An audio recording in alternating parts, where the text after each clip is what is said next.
Les Français espéraient hier un horizon. Le président de la République le leur a donné. Une date, un objectif pour la fin du confinement face à une pandémie qui continue de tuer. Nous devons donc poursuivre nos efforts et continuer d'appliquer les règles. Alors la RTS est toute contente de nous montrer cet enculé de Macron, cette espèce de gros crétin, europhile, euroturbo, tout ce qu'on veut, grosse merde qui a tiré sur ça, qui a tiré sur son peuple, à qui on ne rappelle pas que ce gars-là, il a fait tirer sur les médecins, sur les infirmières qui protestaient parce que contre le démantèlement de tous les hôpitaux de France. Non, là, la RTS n'a pas vu. Elle n'a pas bien vu tout ça. Hein? Quand tous ces gens-là ont défilé, ils se sont fait gazer, ils se sont fait tirer dessus, etc., etc. Ça pas. Donc cette espèce de merde de Macron, cette espèce de fils d'Hitler qui fait tuer les vieux dans les maisons de vieux, hein, ça il a le droit à la parole et puis nous dire, oui, alors, il faut de la discipline, mais oui, c'est ça, ouais, c'est comme Hitler, c'est la même chose, hein, la commandantur, la Gestapo, tout le monde est là, hein, tout le monde est là autour de lui. Hein. Plus elles seront respectées, plus nous sauverons de vies. C'est pour cela que le confinement le plus strict doit encore se poursuivre jusqu'au lundi 11 mai.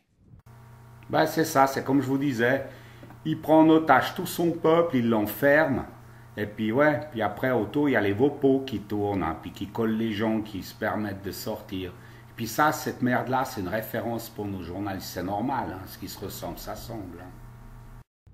Emmanuel Macron prévient, le déconfinement sera progressif. Première étape, la réouverture des crèches et des écoles, ainsi que celle des entreprises. Mais les lieux rassemblant du public, comme les restaurants, les cinémas ou les salles de spectacle, resteront fermés jusqu'à nouvel ordre.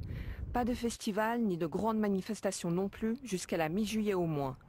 Un déconfinement qui devra se faire sans relâcher la vigilance. En complément des gestes barrières que vous connaissez bien et qu'il vous faudra continuer à appliquer, l'État, à partir du 11 mai, en lien avec les maires, devra permettre à chaque Français de se procurer un masque grand public. Pour les professions les plus exposées et pour certaines situations comme dans les transports en commun, son usage pourra devenir systématique. Il a surtout rappelé aux Français qu'il n'y a pas de traitement, donc c'est énorme mensonge, hein, puisque c'est dans son pays qu'il a de la chance d'avoir Didier Raoult, mais il s'assied dessus sur son traitement pour une raison très très simple, hein, facile à comprendre, et d'ailleurs il l'a dit, hein, il attend le vaccin, n'est-ce pas? Et si on peut soigner cette maladie, il n'est pas nécessaire d'attendre le vaccin. Donc il veut aussi confiner les gens jusqu'à ce qu'il espère qu'un des labos qui veut essayer de se faire des milliards là-dessus va sortir en vaccin. Donc il a surtout rappelé ça, hein, surtout. Un changement d'approche et un changement de ton pour le président français. Un ton plus modeste. Je veux ce soir vous remercier très chaleureusement pour ce dévouement et vous dire toute ma reconnaissance. Alors, étions-nous préparés à cette crise? À l'évidence, pas assez. Ça, c'est tout du blabli blabla, ça me rappelle la Sommaruga, hein. Notre Nunu Chanou, là, l'équivalent de Macron en Suisse, quoi. Elle est aussi europhile, elle adore l'UE, etc. La même chose, nous remercie. Mais ne nous remerciez pas, allez vous faire foutre. Plutôt de nous remercier, vous aurez mieux fait de nous foutre la paix, et puis pas de nous enfermer, et puis pas de nous ruiner des gens et les avoir laissés bosser. Vous êtes des salopards, voilà ce que vous êtes.